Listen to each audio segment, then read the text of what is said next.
dominated, of being enslaved, of being exploited, forces us now to strive to create a peaceful environment.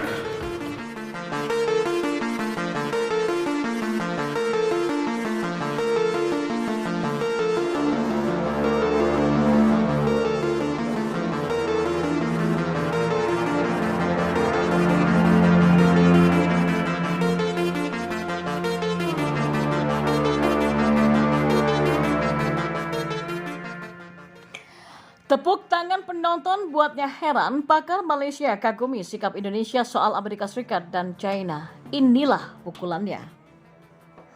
Indonesia yang terang-terangan bicara soal China dan Amerika Serikat menjadi sorotan dunia, terutama tetangga sesama ASEAN seperti Malaysia, Singapura, dan juga lainnya.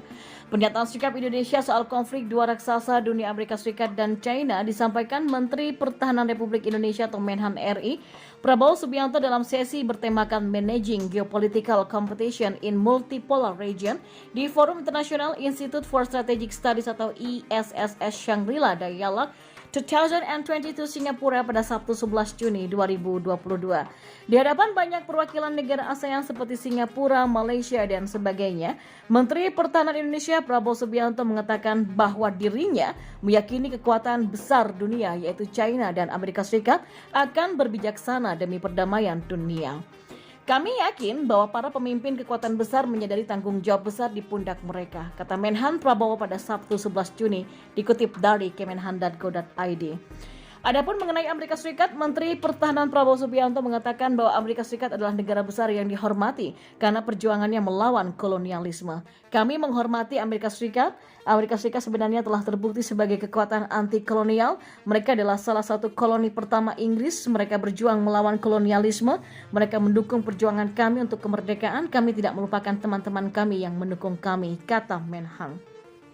Menhan Prabowo sendiri pun menegaskan bahwa Indonesia sebagai negara yang akan terdampak dengan berbagai tantangan geopolitik dunia mendukung tatanan internasional berbasis aturan atau rules-based order. Indonesia sebagai negara dengan politik luar negeri bebas aktif menghormati kepentingan semua negara dan tidak memihak. Bagi kami menghormati kepentingan semua tetangga kami dan semua kekuatan besar di wilayah ini adalah hal yang penting dan kami telah berhasil mencapainya dengan saudara-saudara kami di ASEAN dan karena itulah yang juga kami ingin coba capai dalam situasi ini. Dengan segala tantangan yang kita hadapi, kita optimis, kita yakin bahwa kebijaksanaan, rasionalitas, akal sehat akan menang, kata Menhan Prabowo Subianto mengakhiri pidatonya. Pernyataan sikap Indonesia tersebut rupanya membuat pakar Malaysia terkesima. Dikutip dari kuningantalk.com, pujian itu datang dari seorang profesor bernama Hu Chue Ping yang merupakan dosen senior di National University of Malaysia yang mengatakan Prabowo menyampaikan salah satu komentar yang paling menarik di forum tersebut karena tidak mengangkat narasi barat seperti biasanya. Ho yang hadir dalam sesi itu pun mengatakan bahwa penonton bahkan bertepuk tangan sebelum Prabowo mengakhiri penyampaiannya. Menurutnya hal ini jaranglah terjadi.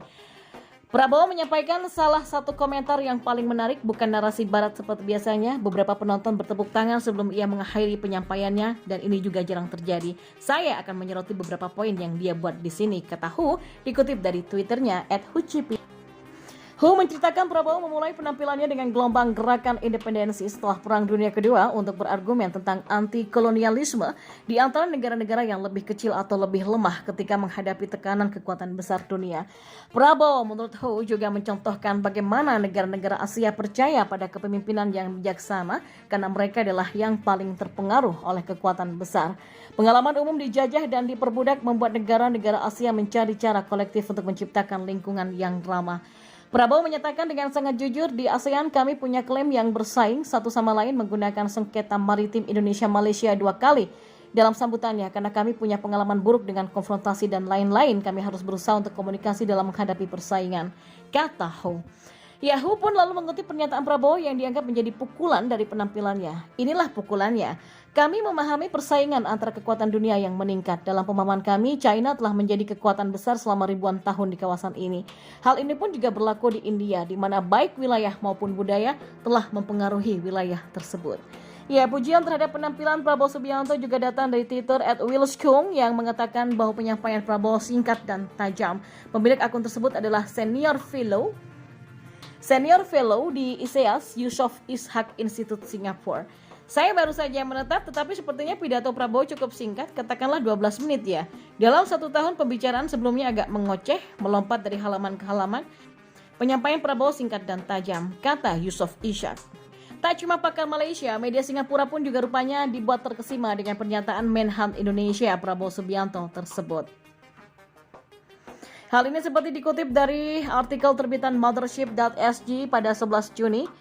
Menteri Pertahanan Indonesia Prabowo Subianto telah meminta China dan Amerika Serikat untuk mendengar suara ASEAN dengan mengatakan bahwa negara-negara ASEAN dapat menjadi jembatan bagi kedua negara kekuatan besar untuk mencapai resolusi damai atas ketegangan di Laut Cina Selatan. Benar News melaporkan.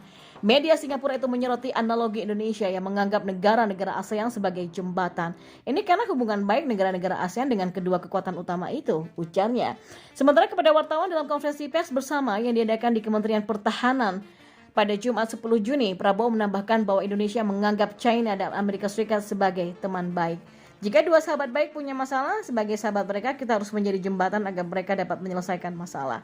Dia pun lebih lanjut memperingatkan bahwa perkembangan di Laut Cina Selatan akan punya implikasi luas karena dunia semakin kecil dan kecil, menambahkan bahwa kerjasama dan kekuatan besar diperlukan untuk menjaga perdamaian.